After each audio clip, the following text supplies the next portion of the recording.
Zixthara stared at the data pad in her four-fingered hands, reading the assignment for the third time. The words hadn't changed, but she still couldn't believe what they said. Study human warfare, the newest species to join the galaxy, and she was supposed to figure out how dangerous they really were. The Galactic Council research station hummed quietly around her. Through the large windows, she could see the stars scattered like tiny diamonds across the darkness. Somewhere out there, humans lived on their small blue planet called Earth. 3 months ago, nobody knew they existed. Now everyone wanted to know what kind of threat they might be. "You look confused," Senior Counselor Vextar said as he walked into the room. His gray skin seemed even paler than usual under the station's lights. The Kalari leader had been her mentor for 5 years, teaching her how to analyze military data and understand different species' fighting styles. "I am confused," Zixthara admitted. "Why me? I study established military doctrines. Humans have been in space for less than 50 years. What can they possibly teach us about warfare?" Vextar sat down across from her, his long fingers tapping the metal table. "That's exactly why we need you. The other analysts look at human technology and see primitive weapons. They see small ships with weak shields. They think humans are no threat at all. Aren't they right?" Zixthara asked. She had seen the reports. Human ships were tiny compared to Zinthari battlecruisers. Their weapons couldn't punch through standard military armor. Their fastest ships were slower than most civilian transports. "Perhaps," Vextar said. "But 3 days ago, a human patrol ship defeated 2 Drakh raiders. The Drakh had better shields, better weapons, and more crew, yet somehow the humans won." Zixthara felt her chest tighten. The Drakh Empire was the most aggressive military force in the galaxy. Their raiders destroyed merchant ships for fun. If humans could beat them, maybe the Council had underestimated these newcomers. "How?" she asked. "We don't know. That's what you need to find out." Vextar handed her another datapad. "You'll work with their military liaison team. They've agreed to let us observe their training exercises and combat simulations." Zixthara looked at the new information. 3 human names appeared on the screen: Commander Jake Morrison, Lieutenant Amy Brooks, and Dr. Elena Martinez. Their photos showed the strange, soft features that all humans seem to have. No scales, no protective ridges, no natural armor at all. They looked so fragile. "When do I start?" she asked. "Tomorrow. Commander Morrison is waiting for you in Conference Room 7. The next morning, Zixthara walked through the station's corridors toward her first meeting with humans. She had spent the night reading everything she could find about their species. Most of it made no sense. Humans came from a world where everything tried to kill them. Dangerous weather, poisonous plants, predatory animals. Yet somehow they had survived and built a civilization. Their planet had no unified government, no single military force. Instead, hundreds of different nations fought each other for thousands of years. How could such a chaotic species ever become a threat to anyone? Conference Room 7 was larger than she expected. 3 humans sat around the oval table, looking up as she entered. Commander Morrison stood first, extending his hand in the human greeting gesture. "Analyst Zixthara, I presume." His voice was deeper than she had expected. "I'm Jake Morrison. Welcome aboard." She touched his hand briefly, noting how warm his skin felt. Human body temperature was much higher than Kalari normal. "Thank you for agreeing to this study, Commander. Please call me Jake. We're pretty informal compared to most species." He gestured to the others. "This is Amy Brooks, our tactical specialist, and Elena Martinez, our cultural attaché."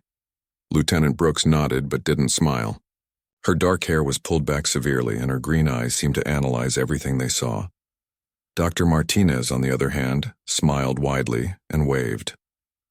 "We're excited to work with you," Dr. Martinez said. "This is the first time anyone has asked to study our military culture. Usually people just want to know about our technology. Your technology is what puzzles us," Zixthara admitted as she sat down. "Your ships are small. Your weapons seem weak, yet you defeated Drakh raiders. How?" The 3 humans exchanged glances. Jake leaned back in his chair and grinned. "That's what makes this interesting. You're thinking like everyone else in the galaxy. Bigger ships, stronger weapons, thicker armor. But what if that's not what wins battles? What else could matter?" Zixthara asked. "Show her the Kepler station simulation," Amy said quietly. Jake nodded and activated the room's holographic display. A 3-dimensional battle appeared above the table. Zixthara watched as human ships faced off against a much larger enemy fleet. The human vessels were outnumbered 5 to 1. This was a training exercise we ran last week, Jake explained. Standard Council doctrine says we should retreat immediately. The enemy has overwhelming firepower. In the simulation, the human ships did something unexpected. Instead of forming a defensive line or retreating, they scattered in all directions. Some flew directly at the enemy. Others seemed to run away. A few disappeared behind asteroids. This looks like panic, Zixathara observed. Keep watching, Amy said.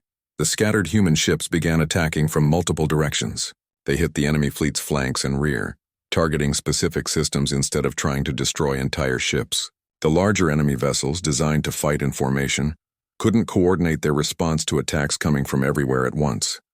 Within minutes, the enemy fleet was crippled, not destroyed but unable to fight effectively. How did you know this would work? Zixathara asked. We didn't, Jake admitted. Each ship captain made their own decisions based on what they saw. No central command, no master plan. They just adapted to the situation. Zixathara felt confused again. But that's impossible.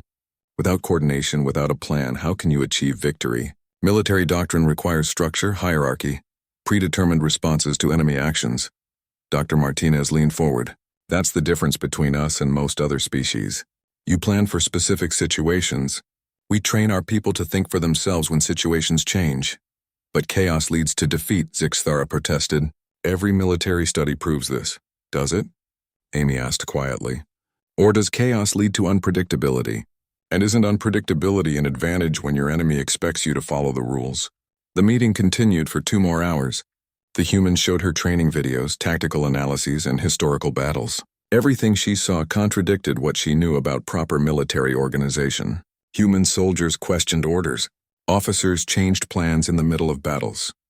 Individual fighters acted on their own initiative without permission, yet somehow it worked. As she walked back to her quarters that evening, Zixathara realized she needed to completely change her approach. She wasn't studying a military force. She was studying something entirely new, something that might reshape how the galaxy thought about warfare itself. She requested extended field observation privileges the next morning. If she was going to understand humans, she needed to see them in action. The datapad couldn't capture whatever made them different, whatever made them dangerous. Mars Base Alpha looked nothing like a proper military installation. Zixathara stood at the observation deck, watching human soldiers move through their daily routines. Where she expected neat formations and precise movements, she saw what looked like controlled chaos. Commander Morrison had arranged for her to spend 2 weeks observing human training exercises. The first thing that struck her was the noise. Kellery military bases were quiet, orderly places where soldiers moved with purpose and spoke only when necessary. Here, humans talked constantly. They laughed, argued, and made jokes even during serious training. Is this normal? She asked Dr. Martinez, who had volunteered to be her guide. What do you mean? Elena looked down at the training yard where a group of soldiers was practicing urban combat techniques. The talking, the casual behavior. Don't your soldiers understand discipline? Elena smiled. They understand it differently than you do. Watch Sergeant Parker's squad. See how they communicate. Zixathara focused on the group Elena pointed out. Sergeant Ben Parker was leading 6 soldiers through a mock city street. Instead of moving in formation, they spread out randomly. Instead of following predetermined routes, they kept changing direction. And they never stopped talking. Contact left, one soldier called out. I see movement in the second building, another added. Ben, should we flank around or go straight through? A third asked. Sergeant Parker paused for only a second. Your call, Rodriguez. You have the best angle. Zixathara blinked in surprise. He gave tactical authority to a subordinate? Rodriguez has been in 3 combat zones, Elena explained. Ben trusts his judgment. That's how we work. The person with the best information makes the decision, regardless of rank. This went against everything Zixathara knew about military organization. In Kalari forces, orders flowed down from commanders who had the complete picture. Soldiers followed those orders precisely. It was efficient, predictable, and safe. But as she watched, Rodriguez led his team through a perfect flanking maneuver that surprised the opposing force. They won the exercise in half the expected time. How did he know that would work? Zixathara asked. Experience, training, and intuition, Elena said, but mostly trust.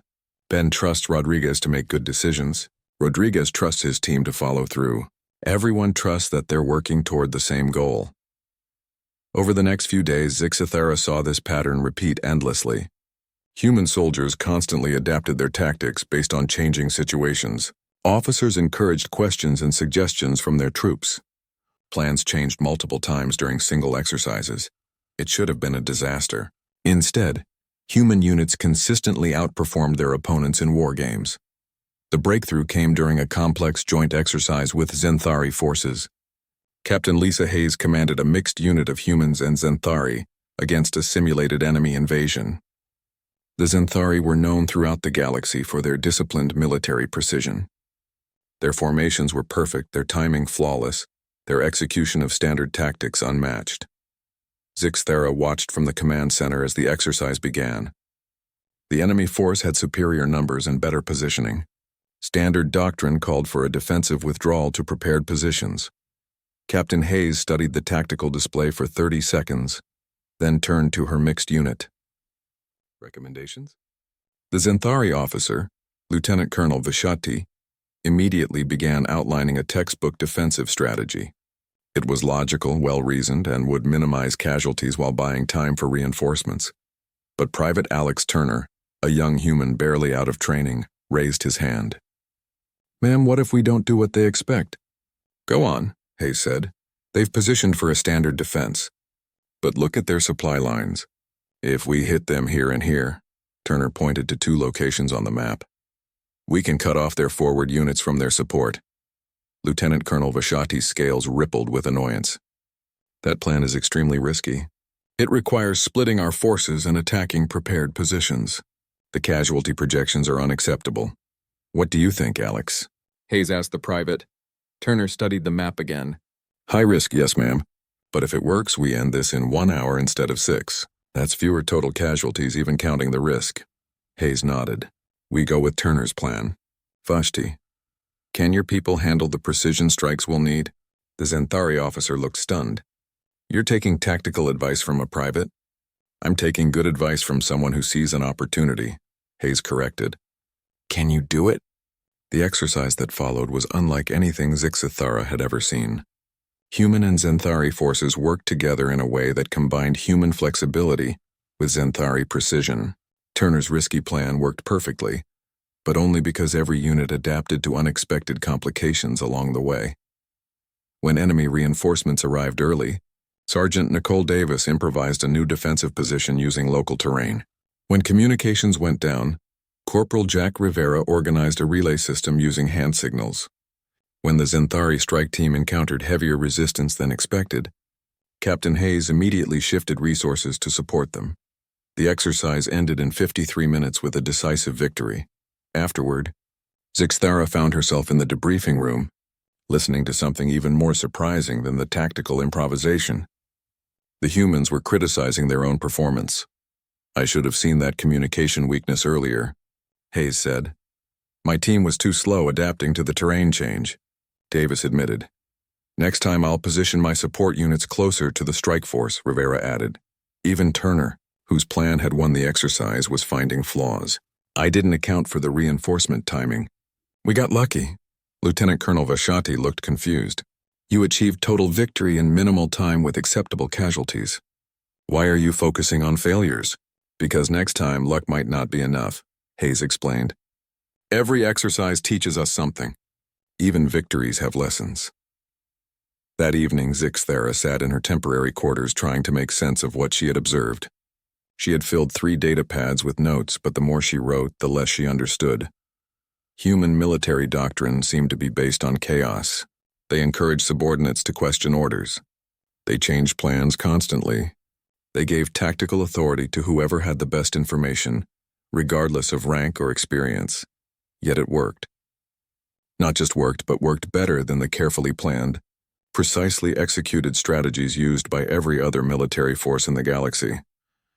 She thought about the Drakh raiders that had been defeated by the human patrol ship. The Drakh were predictable. They followed standard attack patterns, used overwhelming force, and never deviated from proven tactics against a human crew that probably changed their plan 6 times during the battle. Zixithara opened a new file on her datapad and began typing a request for extended field observation. She needed to see humans in real combat. Not just training exercises. She needed to understand how they functioned when lives were actually at stake. Because something was happening here that challenged everything the galaxy thought it knew about warfare. The humans weren't just different. They might be evolution in action, and that possibility both excited and terrified her. The alarm that woke Zixithera was different from the training alerts she had grown used to. This one was sharp, urgent, and followed by Captain Foster's voice over the ship's communication system. All hands to battle stations. This is not a drill. Drakh raiders are attacking civilian ships in Sector 7. We are moving to intercept. Zixithera rolled out of her bunk aboard the UNS Defiant, her heart racing. 3 weeks of observing training exercises had not prepared her for real combat. She had requested to see humans fight actual battles, but now that it was happening, fear filled her chest. She made her way to the bridge, where Captain Ryan Foster was studying tactical displays with his senior officers. The bridge buzzed with activity, but it was controlled activity. No panic, no shouting. Just professionals doing their jobs. Status report, Foster said as Lieutenant Colonel Maya Santos entered. 12 Drakh ships attacking a convoy of civilian transports, Santos replied. The convoy has minimal escort. They're asking for immediate assistance, Foster nodded. Time to intercept? 18 minutes at maximum speed. The civilians won't last 18 minutes, Major Chris Bell said from the pilot station. Drakh don't take prisoners. Zixithera watched Foster's face. The captain was young for a human, probably no more than 35 standard years. But his eyes held the steady calm she had seen in veteran Kalari commanders. Options? Foster asked. We could launch fighters immediately, Bell suggested. They'd arrive 10 minutes ahead of us. 12 fighters against 12 Drakh ships? Santos shook her head. That's suicide. Not if we're smart about it, Bell said. We don't have to win. We just have to distract them long enough for the convoy to escape. Foster turned to look at Zixithera. Analyst, you've studied Drakh tactics. What do you think? The question surprised her. I'm not qualified to make tactical decisions. You're the expert on their behavior patterns. Will they break off the attack to deal with fighters? Zixithera thought quickly. Drakh psychology values easy victories. If fighters make the attack costly, they might withdraw to find easier targets. Might isn't good enough, Santos said. We need certainty. There is no certainty in war, Foster replied. Chris, launch fighters. Tell them to make as much noise as possible. Santos, prepare boarding parties. Boarding parties. Santos looked confused. Sir, we won't reach the combat zone for 18 minutes. Foster smiled grimly. We will if we use the cargo pods. Zixithera felt her stomach drop. You want to launch people in cargo containers? It's been done before, Foster said. Load 20 Marines in each pod, launch them like missiles. They'll arrive with the fighters. That's insane. Zixithera whispered. That's human, Bell said with a grin as he headed for the fighter bay. What followed was unlike any military operation Zixithera had ever witnessed. Within 6 minutes, 12 fighters launched from the Defiant, while Marines climbed into cargo pods that were never designed to carry people. The pods had basic life support and simple guidance systems, nothing more. This is Dragon Leader. Bell's voice came over the communications. Approaching the party. Looks like the Drakh are having fun with the civilians. On the tactical display, Zixithera could see the situation clearly. The Drakh ships had surrounded the convoy and were systematically destroying the transport vessels. Standard pirate tactics: kill most of the ships to terrorize the survivors, then board the remaining vessels for slaves and cargo. Dragon Squadron, this is Foster. Your job is to make them angry, break their concentration. Copy that, Captain. Time to crash their party. The 12 human fighters dove into the battle zone like angry insects. They were vastly outnumbered and outgunned, but they didn't fight like it. Instead of engaging in direct combat, they darted between the larger Drakh ships, firing at weapon systems and engines. They're targeting our raiders. The Drakh commander's voice came through the intercepted communications. Break off the attack. Deal with these insects. It's working, Santos said. The Drakh are turning away from the convoy, but the human fighters were taking damage. Zixithera watched as one fighter exploded under Drakh fire. Then another. The small human ships couldn't survive direct hits from the raiders' heavy weapons. Dragon Leader, you've got 8 ships converging on your position, Foster warned. I see them, Captain. Time for the cargo delivery. The cargo pods arrived just as the Drakh were closing in on the fighters. Zixithera watched in amazement as the simple containers suddenly changed course and slammed into 3 Drakh ships. The pods breached the hulls and Marines poured out inside the enemy vessels. "This is insane," she said again. "This is effective," Foster corrected. "Santos, status on the boarding parties?" "Marines are aboard 3 Drak ships. They're causing chaos inside. The Drak can't coordinate their attack while dealing with boarders." The battle became a 3-dimensional puzzle.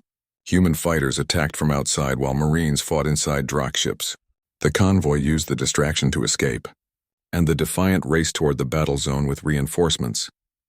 But disaster struck when the Drak deployed something new, a strange weapon that created an energy field around human ships, draining their power and disabling their systems.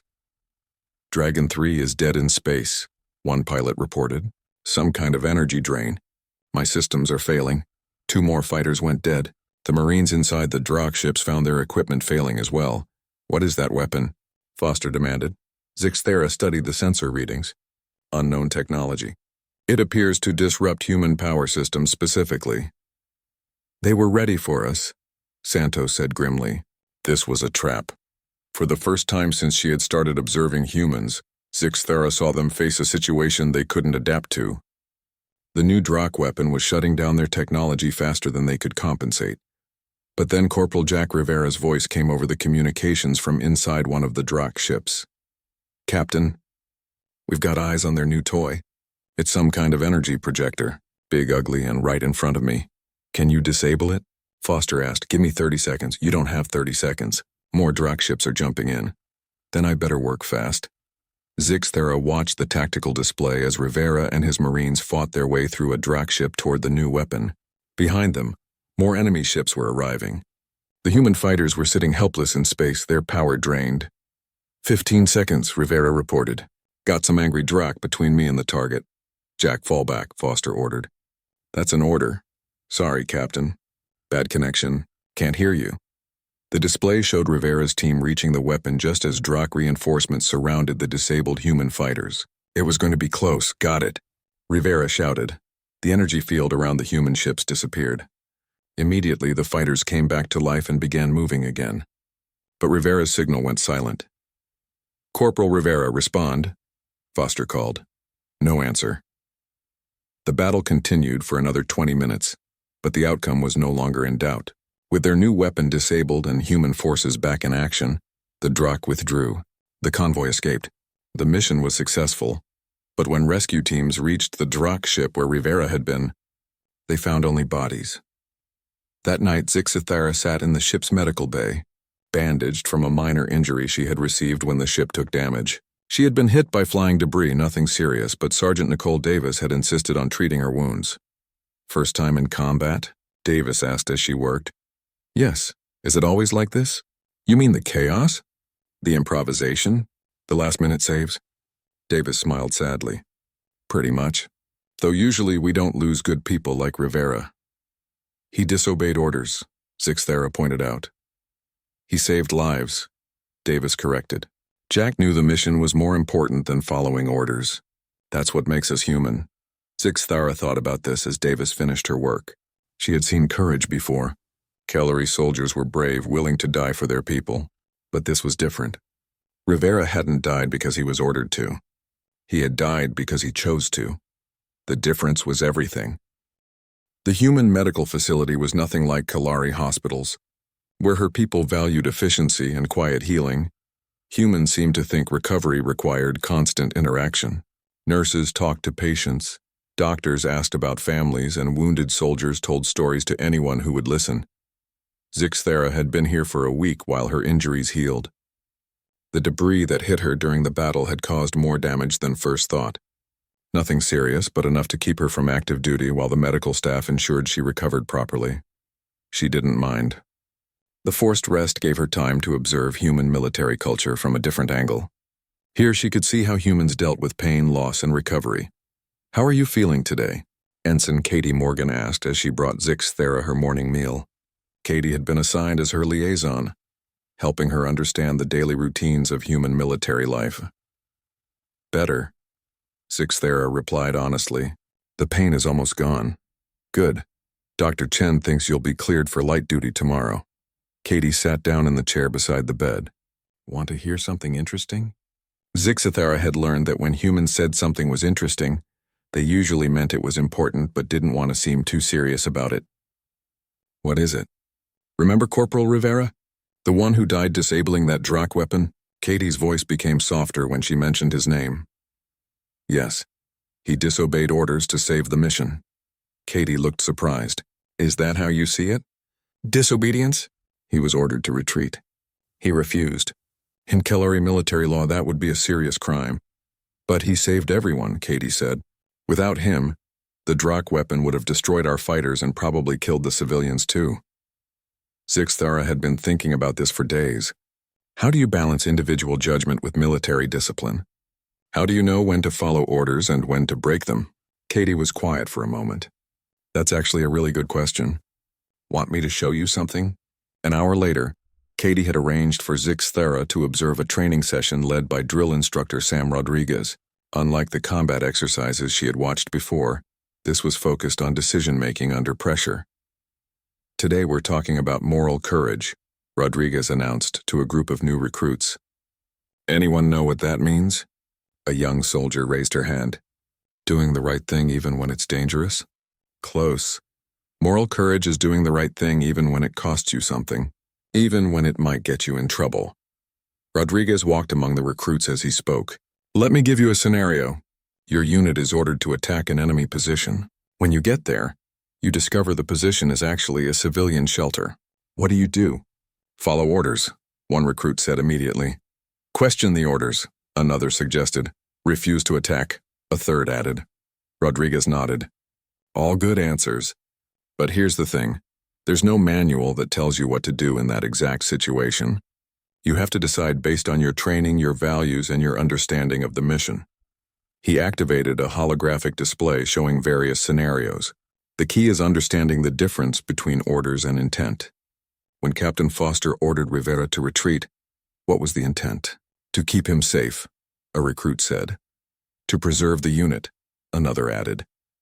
But Rivera understood that the mission intent was to save lives and stop the Drac weapon, Rodriguez continued. He had to choose between following the specific order and fulfilling the mission intent. Zixithara found herself raising her hand. But how do you train for that? How do you teach soldiers when to disobey? Rodriguez smiled. Good question, analyst. We don't teach them when to disobey. We teach them how to think, how to understand the why behind every order, how to make good decisions when the situation changes. He gestured to the recruits. Every one of these soldiers will face moments when they have to choose between the letter of their orders and the spirit of their mission. We can't predict what those moments will look like, so we teach them principles instead of rules. After the training session, Zixithara found herself in the facility's common area with Major Julie Stone, who had volunteered to help explain human leadership philosophy. Julie was a veteran of 6 campaigns and had a reputation for never losing soldiers under her command. Katie says you're trying to understand how we balance individual judgment with military discipline, Julie said as they sat down with cups of the bitter drink humans called coffee. It's very confusing, Zixithara admitted. In Kellari forces, discipline means following orders exactly as given. But humans seem to value soldiers who can think independently. Julie nodded. It's a different approach. We believe that rigid obedience creates rigid thinking. And rigid thinking gets people killed when situations change rapidly. But without discipline, don't you have chaos? We do have discipline, Julie corrected. Just not the kind you're used to. Our discipline is about shared values and common purpose rather than blind obedience. She activated her personal datapad and showed Zixithara a series of military case studies. Look at this battle from 5 years ago. My unit was ordered to hold a position for 6 hours while reinforcements arrived. But 3 hours in, we discovered enemy forces moving to attack a refugee camp. What did you do? I had a choice. Follow my orders and let innocent people die, or abandon my position to save them. Julie's voice was steady. I chose to save the refugees. Were you punished? I was promoted, Julie smiled. Because my commanding officer understood that saving lives was more important than holding an arbitrary position. The refugees survived. My unit completed the broader mission and we learned something valuable about prioritizing objectives. This was a completely different way of thinking about military command. Zixathera struggled to understand how it could work on a large scale. But what if every soldier makes different choices? What if someone interprets the mission intent wrongly? Then they make mistakes, Julie said simply. And we learn from those mistakes. The key is that we trust our people to make good decisions most of the time. And we accept that some mistakes are the price of having thinking soldiers instead of mindless robots. That evening, Zixathera attended a memorial service for Corporal Rivera. She expected a formal ceremony with speeches about duty and sacrifice. Instead, she found soldiers sharing personal stories about Rivera's life, his sense of humor, and his dedication to his team. Jack always said that orders were just suggestions when lives were on the line, one Marine said with a sad smile. He used to joke that he was allergic to following bad ideas even when they came from officers. Remember that time he argued with Colonel Williams about the training schedule? Another soldier added. Turned out he was right. The new schedule saved us 2 days of prep time. He never argued just to argue, Sergeant Davis said. Jack questioned things because he cared about getting them right. He wanted every mission to succeed and every soldier to come home. As the stories continued, Zixathera began to understand something important. Human military discipline wasn't about creating obedient soldiers. It was about creating soldiers who were so committed to their mission and their team that they would do whatever it took to succeed. Rivera hadn't disobeyed orders out of rebellion or disrespect. He had violated a specific command because he understood the deeper purpose behind their mission. He knew that saving lives was more important than following rules. The service ended with a moment of silence, followed by something Zixathera had never seen in any military ceremony. The soldiers began discussing what they had learned from Rivera's actions and how they could apply those lessons to future missions.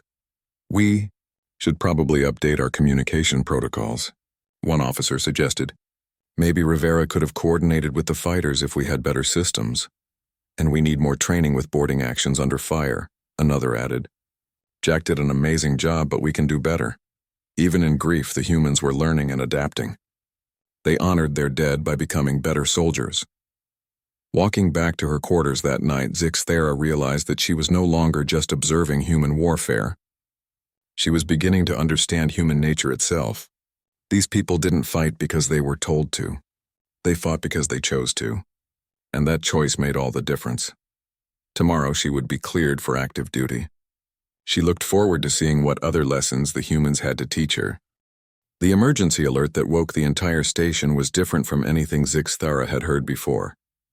This wasn't a single raid or patrol action. This was war. All personnel to battle stations. Admiral Kevin Ross's voice echoed through every corridor on Sanctuary Station. The Drakh Empire has launched a coordinated attack on 3 council worlds. This is a full-scale invasion. Zixathera rushed to the command center where chaos seemed to reign.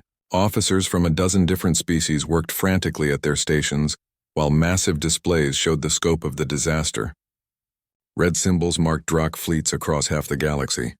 Status report, Admiral Ross demanded as he entered the command center. 18 Drakh battle groups attacking simultaneously, Colonel Brad Williams replied. They're using that new energy weapon we encountered before, but on a massive scale. Our traditional defensive fleets are being systematically disabled. Casualties? Preliminary reports show 60% of the 3rd Fleet destroyed or disabled. The 5th Fleet lost contact 20 minutes ago. Zixathera felt sick.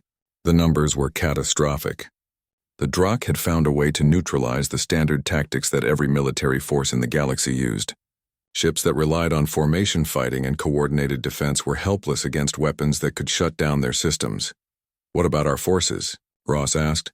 Human ships seem less affected by the energy weapon, Williams reported. Their power systems are different enough that the Drakh technology doesn't disable them completely. Then we lead, Ross said simply. Send word to all remaining council forces. Human command structure is now in effect for all operations. Zixathera watched as something remarkable happened.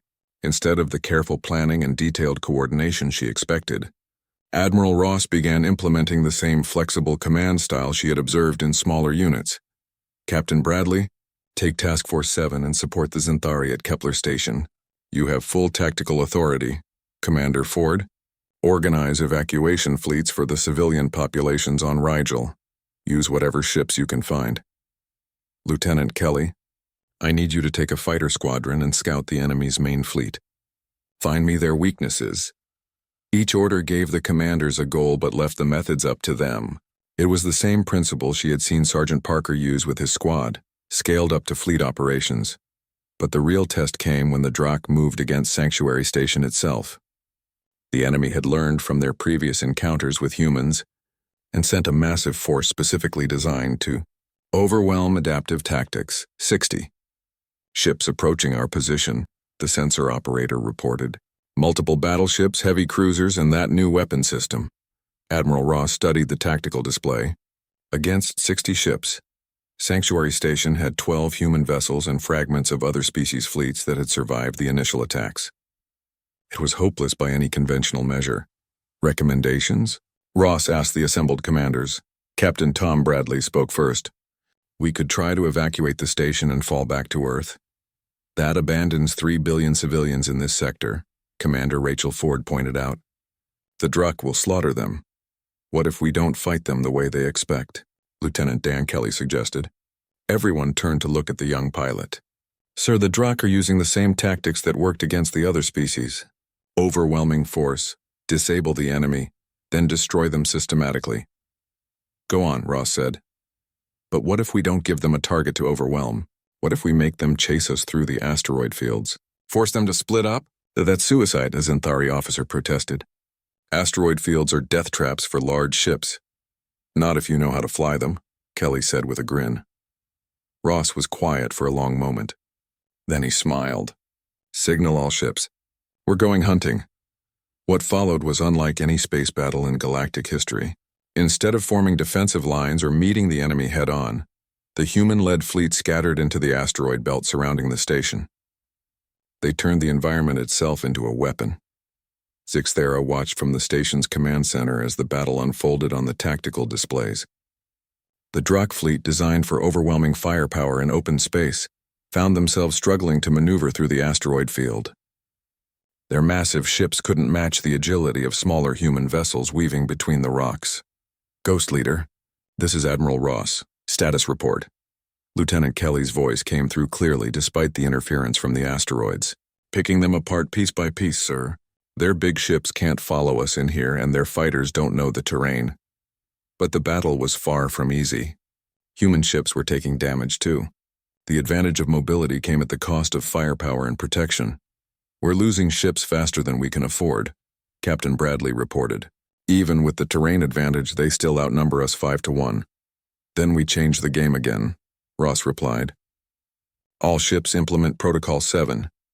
Zixthera had never heard of Protocol 7, but she watched as the human ships suddenly began working in perfect coordination with the mixed alien vessels under their command.